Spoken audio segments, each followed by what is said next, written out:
उद्धव ठाकरेंनी जे स्टेटमेंट केलं ते महत्त्वाचं आहे. त्यांनी असं म्हटलं की एखाद्या आमदारांनी येऊन मला जर सांगितलं तर मी राजीनामा देऊन टाकेन, जे एकनाथ शिंदेंबरोबर गेलेले आहेत ते. आता त्याच्यापैकी कोणी परत येऊ शकत नाही. प्रकाश आंबेडकर ज्येष्ठ नेते तर आहेतच, त्याचबरोबर ते निष्णात वकील देखील आहेत आणि सध्या महाराष्ट्रामध्ये सुरू असलेल्या सत्ता संघर्षामध्ये राजकीय डावपेचांबरोबरच जे कायदेशीर डावपेच आहेत ते देखील महत्त्वाचे ठरणार आहेत. आपण प्रकाश आंबेडकर सरांशी बोलूयात. तर सर, एकनाथ शिंदेंचा गट जो आहे, या गटाचा जो आकार किंवा संख्याबळ आपण जे पाहतो आहोत, त्यांनी जर सत्ता स्थापन करण्याचा प्रयत्न केला भारतीय जनता पक्षासोबत, तर हा पक्ष आपलं स्वतंत्र अस्तित्व राखू शकतो की त्यांना भाजपमध्ये स्वतःला मर्ज करावं लागेल, स्वतःला त्यामध्ये विरघळवून घ्यावं लागेल? नाही, एक पहिल्यांदा असताना आपण लक्षात घेतलं पाहिजे की काल उद्धव ठाकरेंनी जे स्टेटमेंट केलं ते महत्त्वाचं आहे. त्यांनी असं म्हटलं की एखाद्या आमदारांनी येऊन मला जर सांगितलं तर मी राजीनामा देऊन टाकेन, जे एकनाथ शिंदेंबरोबर गेलेले आहेत ते. आता त्याच्यापैकी कोणी परत येऊ शकत नाही. ही एक भाग झाली. दुसरी भाग त्या ठिकाणी की एकनाथ शिंदे जे गुवाहाटीमध्ये बसलेत, ते क्लेम करतात आहेत की त्यांच्याकडे 2/3पेक्षा जास्ती आहेत असं ते क्लेम करतात आहेत. बरं, त्यांचा क्लेम असणारा अजून कोणीही चॅलेंज केलेला नाही. आता किती दिवस एकनाथ शिंदे हे पोस्टपोन करू शकतात हा सगळ्यात त्याच्यातला प्रश्न आहे. बरोबर. माझ्या अंदाजाने जोपर्यंत गव्हर्नर कोविडच्या ह्याच्यामध्ये आजारी आहेत किंवा त्यांना इतरांशी संपर्क साधता येत नाही, आयसोलेशनमध्ये आहेत, तोपर्यंत हे चालू शकतं असं मला स्वतःला वाटतं. पण ते एकनाथ शिंदेंच्या फायद्याचं आहे का, तर मला अजिबात त्या ठिकाणी वाटत नाही. का शेवटी सेनेमधला एक गट वेगळा व्हायला बघतोय मेन गटापासून, अशी असणारी परिस्थिती आहे. आणि कुठलंही डिलिव्हरन्स होणार नसेल तर मग ते परत सेनेमध्ये जातील, त्यांना काही अडचण नाही आहे त्याच्यामध्ये. त्याच्यामुळे एकनाथ शिंदेंना आज माझ्या अंदाजानं पत्र द्यावं लागेल, स्पीकरला द्यावं लागेल किंवा गव्हर्नरला द्यावं लागेल. एक लिगली मुद्दा उपस्थित केलेला आहे की स्पीकर नाही, पण डेप्युटी स्पीकर हा आहे आणि डेप्युटी स्पीकरचे अधिकार जेव्हा स्पीकर नसतो त्यावेळेस डेप्युटी स्पीकर वापरू शकतो, असा निवाडा कोर्टाने अनेक वेळा त्या ठिकाणी दिलेला आहे. त्याच्यामुळे तो मुद्दा उपस्थित राहत नाही. आता जर गव्हर्नरला जर त्यांनी दिलं तर एकच होईल की मेजॉरिटी नाही म्हणून असणारा गव्हर्नर सभागृह बोलवा आणि उद्धव ठाकरेंना सांगतील की तुम्ही तुमचं बहुमत सिद्ध करा. समजा एकनाथ शिंदेने असणारं हे पत्र गव्हर्नरला न देता ते आमचा गट रेकग्नाइज करावा म्हणून असणारा डेप्युटी स्पीकरकडे दिला, तर कायद्याने डेप्युटी स्पीकरला ज्यांनी ज्यांनी सह्या केलेल्या आहेत त्या सगळ्यांना बोलवावं लागेल आणि व्यक्तिशः ही सही आपली आहे का हे स्वतःच्या समोर त्यांना असणारं बदलून घ्यावं लागेल. आणि ज्यांची सही नाही मग त्यांना असणारं विचारलं जाईल की तुम्ही इथे आहात की तिथे आहात, आणि त्याच्यावरनं मग डिस्क्वालिफिकेशनचा कायदा लागतो की न लागतो हा त्याच्यातला एक भाग आहे. एक कायदेशीर मुद्दा अजून जो अनसेटल आहे, जे तो अजून सेटल झालेला नाही. इलेक्शन कमिशनकडे पार्लमेंटरी पार्टी ही रजिस्टर्ड नाही. जी काही रजिस्टर्ड आहे ती पॉलिटिकल पार्टी रजिस्टर्ड आहे. त्याच्यामुळे एकनाथ शिंदेने असणारा जो काही नवीन गट ते स्थापन करणार आहेत त्याचं नाव आणि हे रजिस्ट्रेशनसाठी टाकलं आहे का हा त्याच्यातला महत्त्वाचा भाग आहे. तो जर टाकला नसेल तर स्पीकरला फार वाईड पॉवर्स आहेत तिथे अर्ज आला की त्याचं काय करायचं नाही. ओके. त्याच्यामुळे असणारा तो एक मुद्दा अजून ओपन आहे असं मी त्या ठिकाणी मानतो आहे. सगळ्यात महत्त्वाचा राहिलेला प्रश्न म्हणजे इथे असणारा बी जे पीने स्वतःचे कार्ड्स काही ओपन केले नाहीत. ते असं म्हणतात आहेत की आता ते ताकसुद्धा फुकून पितात आहेत अजित पवाराच्या एपिसोड नंतर. पण मला तसं काही वाटत नाही आहे. एक आपण पाहिलं असेल की बी जे पीच्या रँक अँड फाईलमधनं एक प्रचार फार जोरामध्ये मागच्या 2 वर्षामध्ये सुरुवात आहे आणि त्याला RSSचं सुद्धा बॅकिंग आहे असं त्या ठिकाणी दिसते. आणि तो म्हणजे की हिंदू मतदारांचा आम्हीच प्रतिनिधी आहोत. याचा अर्थ ते दुसरा कोणालाही एक्झिस्टन्स राहावं अशी त्यांची इच्छा नाही. आणि ती एक्झिस्टन्सची इच्छा नसल्यामुळे संधी आधी असं मी त्या ठिकाणी मानतोय. आता हा टेस्टिंग मुद्दा आहे असं मी त्या ठिकाणी मानतो की एकनाथ शिंदे यांचाही टेस्टिंग मुद्दा आहे आणि भारतीय जनता पक्ष यांचाही टेस्टिंगचा मुद्दा आहे. तो म्हणजे की एकनाथ शिंदे आपला गट एकत्र ठेवू शकतात का आणि BJP एकनाथ शिंदे यांची असणारी ही परिस्थिती एक्सप्लॉइट करून तुम्ही आमच्यामध्ये मर्ज होता का ही सुद्धा कंडिशन त्या ठिकाणी येऊ शकते. आता समजा उद्धव ठाकरे आणि एकनाथ शिंदे यांचं खरंच भांडण नसेल असं दिसतंय आता तर दिसतंय. खरं भांडण आहे असं मी त्या ठिकाणी मानतोय. याचा अर्थ एकनाथ शिंदे परत जाऊ शकत नाही. आता माझं म्हणणं असं आहे त्याच्यामध्ये की स्किलफुली एकनाथ शिंदे स्वतःला कसे हँडल करून वेगळं ठेवण्याचा असणारा भाग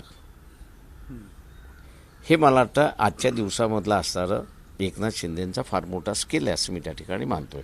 आणि त्याच्यावरती पुढच्या घडामोडी डिपेंड आहे असं मला दिसते. राष्ट्रवादी आणि काँग्रेस माझ्या दृष्टीने फ्लोर टेस्ट व्हावी अशा मताचे असतील. बरोबर. काल संजय राऊतांनी देखील तेच म्हटलं की आम्हाला जर फ्लोर टेस्टची संधी मिळाली तर आम्ही बहुमत सिद्ध करू. परंतु तुम्ही आता अनेक मुद्द्यांना स्पर्श केलेला आहे. फ्लोर टेस्टपर्यंत हे या गोष्टी जाऊ दिल्या जातील का? एकनाथ शिंदे आणि ते भारतीय जनता पक्षासोबत मिळून हे सगळं करतायत असं जे बोललं जातं आहे, तर हे फ्लोर टेस्टपर्यंत सगळ्या गोष्टी नेतील का? कारण मागचा 2.5 वर्षांपूर्वीचा त्यांचा अनुभव असा आहे की फ्लोर टेस्ट झाली आणि त्याच्यामध्ये सगळं काही भाजपच्या बाबतीमध्ये बिनसलं. नाही, मागच्या याच्यामध्ये फ्लोर टेस्टच्या अगोदरच बिनसलं. म्हणजे आत्ता प्रश्न असा आहे की भारतीय जनता पक्षाला तसं भिण्याचं काहीच कारण नाही आहे. याचं कारण असं आहे, मी जसं म्हटलं की एकनाथ शिंदे आणि उद्धव ठाकरे खरेच मतभेद झाले असतील तर एकनाथ शिंदेंना आता परत जाता येणार नाही, कारण का त्यांनी काँग्रेस आणि NCP यांच्याबरोबर युतीच नको असं केलं. BJP बरोबर करा असं आहे. त्याच्यामुळे BJPला कुठेही माझ्या अंदाजानं धोका आहे असं मला त्या ठिकाणी वाटत नाही. गमवण्यासारखं काही नाही आहे. गमवण्यासारखं काहीच नाही असं उघडपणे. पण सगळ्याला पाठीमागे पार्श्वभूमी भाजपचीच दिसते. भाजपचे नेते तिथे आहेत. भाजप शासित जी राज्य आहेत त्या ठिकाणी हे सगळे शिवसेनेचे आमदार आहेत. त्यांची त्या ठिकाणी सगळी बडदास्त ठेवली जाते. नाही असेल ना. माझं म्हणणं असं आहे की आम्ही पॅसिव्ह रोल प्ले करतोय असं जे BJP म्हणते ते ऐकायला ते मान्य करायला हरकत नाही की त्यांचा पॅसिव्ह रोल असेल असंही मी त्या ठिकाणी मानतो. पण खरा प्रश्न जो येईल तो म्हणजे की गव्हर्नरला फ्लोर टेस्ट ही घ्यावीच लागणार कुठल्याही परिस्थितीमध्ये. काय का गव्हर्नरकडे म्हणून मी म्हटलं की अर्ज ज्यावेळेस स्पीकरकडे जातो किंवा डेप्युटी स्पीकरकडे जातो त्यावेळेस तिथे कायद्याने व्हर्च्युअल व्हेरिफिकेशन असतं. परंतु गव्हर्नरकडे कायद्याने तसं व्हर्च्युअल व्हेरिफिकेशन नाही, तर ते उपस्थित तुम्ही केलेत दिसतात आहेत म्हणून अशी असणारी परिस्थिती आहे. हां, दुसरं नाही त्याच्यामध्ये. सर पण जर स्पीकरपर्यंत म्हणजे आता डेप्युटी स्पीकर आहेत त्यांच्यापर्यंत हे प्रकरण एकनाथ शिंदेंनी नेलंच नाही आणि थेट राज्यपालांकडे जर पत्र दिलं आणि राज्यपालांनी जर या महाविकास आघाडी सरकारने बहुमत गमावलंय असं म्हणून हे सरकार बरखास्त करण्याचे आदेश जर दिले तर नाही, ते आदेश देण्याचा अधिकार नाही आहे त्यांना.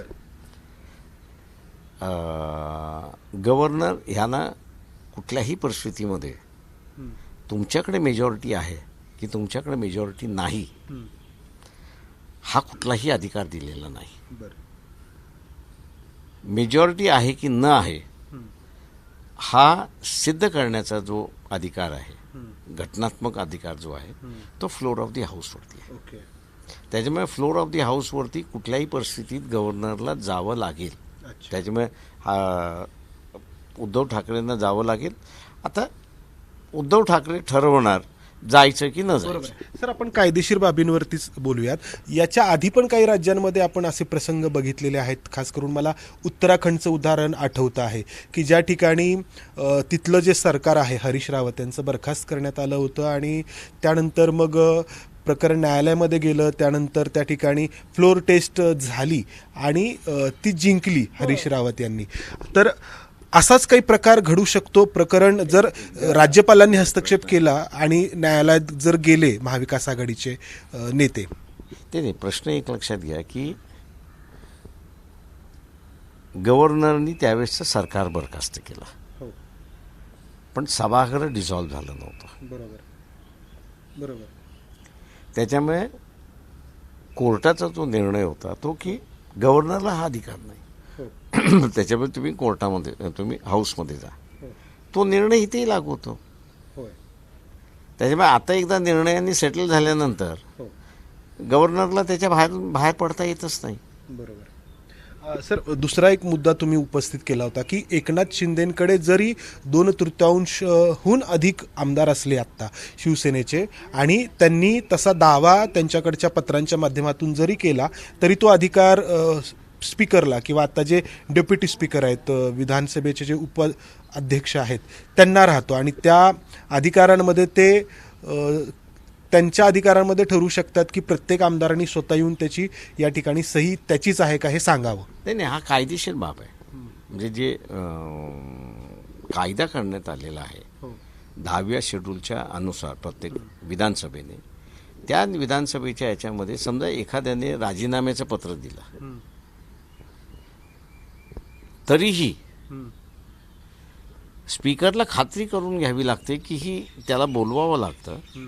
स्पीकर एकदा नाही 2दा 3दा बोलवतो, मनस्थिती तपासतो. सायकोलॉजी ते शब्द वापरलेला जो आहे तो सायकोलॉजी आहे. अच्छा, म्हणजे असा उल्लेख आहे घटनेमध्ये. आहे. अच्छा, त्याच्यामुळे सायकोलॉजिकली तपासावं लागतं की हा नॉर्मल आहे, अमुक आहे, ते आहे, दबावामध्ये कुठल्या दबावामध्ये नाही, कुठल्या ह्याच्यामध्ये नाही, हे स्पीकरला बघावं लागतं त्या ह्याच्यामध्ये. त्याच्यामुळे असा हे सुद्धा जे आता वाद चाललेला जो आहे की स्पीकर नाही डेप्युटी स्पीकर करू शकत नाही असं काही नाही आहे. डेप्युटी स्पीकर हा स्पीकर म्हणूनच फंक्शनिंग होतो.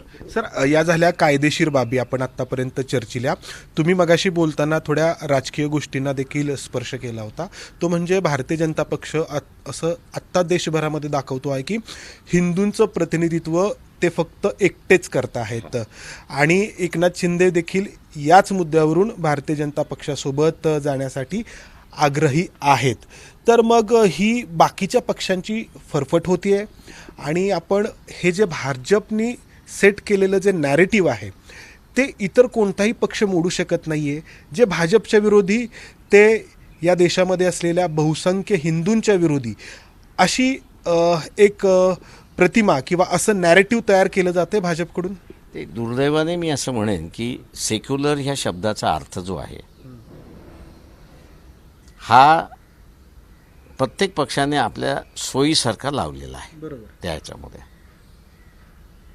आता त्या सगळ्या ह्याच्यामध्ये बीजेपीचा जो हिंदुत्ववादी अजेंडा आहे तो अँटी मायनॉरिटी अजेंडा आहे. म्हणजे तो ख्रिश्चनांच्या विरोधातला आहे, तो मुसलमानांच्या विरोधातला आहे, तो बौद्धांच्या विरोधातला आहे, तो सिखांच्या विरोधातला आहे. अच्छा. पण शीख आणि बौद्ध प्रकर्षाने नाही, पण छुपा आहे हो. त्या ह्याच्यामध्ये. त्याच्यामुळे डावे पक्ष काय किंवा गांधीवादी पक्ष काय हे सेक्युलर ह्या शब्दाचा अर्थ लोकांना समजूच शकले नाहीत. बरोबर. सेक्युलर ह्या शब्दाचा अर्थ जो आहे म्हणजे भारतीय संविधानाच्या दृष्टिकोनातून आपण असं केलं, त्यांनी डिफाईन केला नाही बरोबर. त्या ह्याच्यामध्ये. आता अशी जर भूमिका आम्ही घेतली की आम्ही कुठल्याही धर्मामध्ये आक्षेप करणार नाही, अशी जर भूमिका घेतली आणि राज्य सरकार ती असं घेऊ शकणार नाही, तर सामाजिक सुधारणा होत नाही. बरोबर. ही भूमिका जी आहे ही भूमिका भाजपला इतर पक्षांची सोयीची आहे. हो. याचं कारण की त्यांना अगोदरच्या पिढीने बांधून कुठे ठेवलं होतं, तर हे वैदिक हिंदू धर्माचे पुरस्कर्ते आहेत. बरोबर. आणि हे वैदिक हिंदू धर्माचे पुरस्कर्ते म्हणजे मनुवाद्यांचे पुरस्कर्ते. अभिजन वर्गाचे. त्या सगळ्या ह्याच्यामध्ये मी वर्ग कुठला हा मानत नाही, तो मनुवादी मानत असेल तर तो BJPचा मतदार असं मी त्या ठिकाणी मानतो, RSSचा मेंबर म्हणून असं त्या ठिकाणी मानतो. त्या काळच्या मग समाजवादी असतील, आंबेडकरवादी असतील, गांधीवादी असतील, या सगळ्या चळवळी ज्या आहेत या सुधारवादी चळवळी होत्या. त्याच्यामुळे धर्मातलं चिकित्साही करत होते, काय राहिलं पाहिजे काही नाही राहिलं पाहिजे हा जो भाग होता तो स्पेस पूर्णपणे त्यांनी भरून काढला. दुर्दैवाने या इंटेलेक्च्युअल क्लासची लीडरशिप जी आहे ती ज्यावेळेस जातीवादी लीडरशिप इस्टॅब्लिश झाली आणि जातीचं वर्चस्व म्हणून असणारं राजकारण ही ज्यावेळेस सुरुवात झालं त्यावेळेस त्यांना ही चर्चा करणं अवघड वाटायला लागली. म्हणजे आज लक्षात घ्या की मेल फिमेल रेशो गेली 20 वर्ष चर्चा आहे. वर्तमानपत्रामध्ये आदिवासींची हे कसं मेंटेन केलं जाते, शेड्यूल कास्टमध्ये कसं मेंटेन केलं जाते याची चर्चा होते. पण मेंटेन कोणामध्ये होत नाही, तर जे सोशाला मार्शल रेस म्हणून समजतात. बरोबर आहे.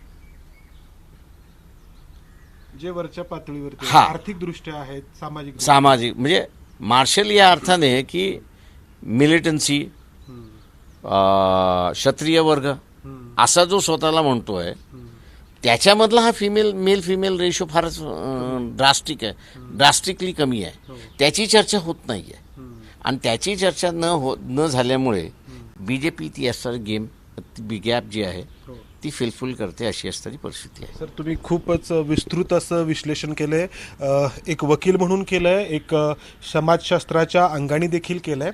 एक शेवटचा प्रश्न जाता जाता की आपण मागे 2.5 वर्षांपूर्वी खूप सगळं नाट्य पाहिलं होतं, आता 2 दिवस हे सुरू आहे, परंतु आता तुम्ही ज्या कायदेशीर बाबी सांगितल्या त्या पाहता अजूनही बरंच काही घडणं बाकी आहे. ती मी जसं म्हणालो की आता सगळा खेळ जो आहे मी असं मानतोय की उद्धव ठाकरेंच्याकडे आलेला आहे. म्हणजे प्रेस आणि हे सगळेजण असं म्हणतात की राईट ऑफ करतात आहेत अशी परिस्थिती आहे. बरोबर आहे. आता मी एक आपल्याला सांगितलं की डेप्युटी स्पीकरकडे गेल्यानंतर काय होईल. बरोबर. आणि मी मध्ये एक विधान केलं होतं की कुठल्याही आमदाराला आपली 5 वर्ष संपल्याशिवाय इलेक्शन नको आहे. बरोबर आहे. आता नको कोणाला, आता कोणालाही नको आहे. ते फुटून गेले त्यांनाही नको आहे. बरोबर. एकनाथ शिंदे बरोबर आहे त्यांनाही नको आहे. तेव्हा एकनाथ शिंदे आणि उद्धव ठाकरे खरं भांडण असेल, खरं भांडण असेल तर मग एकनाथ शिंदेला त्यांच्या कॅम्पमध्ये इलेक्शन होणार नाही हे सांगून देणं महत्त्वाचं आहे. आणि उद्धव ठाकरे हे कालच्या त्यांच्या वक्तव्यामधून हे कन्वे करू दिले की बा तुम्ही परत या, तुमच्यापैकी कोणाला मुख्यमंत्री व्हायचं असेल ते मी करायला तयार आहे. हो त्याच्यामुळे तुमची आमदारकी मी वाचू शकतो हो हे सांगण्याचा भाग. हे सांगण्याचा भाग त्यांनी त्या ठिकाणी केलेला आहे. बरोबर. त्याच्यामुळे 2 दिवसामध्ये काय होतं ते बघणं महत्त्वाचं आहे. धन्यवाद सर. तर वेळ खूप महत्त्वाची आहे. एकनाथ शिंदे जे गुवाहाटीला जाऊन बसलेले आहेत ते हा त्यांचा जो सोबत असलेला कंपू आहे आमदारांचा, तो किती वेळ अशाच पद्धतीने एकत्र राखू शकतात किंवा अधिक वेळ जेवढा जाईल तेवढ्या गोष्टी अधिक अवघड होत जातील असं प्रकाश आंबेडकर सर म्हणतायत. आणि त्याचबरोबर जेव्हा मुद्दा हा राज्यपालांकडे त्यांनी पत्र देण्याचं येईल तेव्हा तिथं खऱ्या अर्थाने कायदेशीर खाचाखोचांना सुरुवात होईल, ज्याच्यामध्ये विधानसभेच्या जे डेप्युटी स्पीकर आहेत त्यांचाही वाटा किंवा त्यांची भूमिका देखील निर्णायक ठरू शकते. कॅमेरामन राजेश बिडकरसह मंदार गोंजारी, एबीपी माझा, पुणे. एबीपी माझा, उघडा डोळे बघा नीट.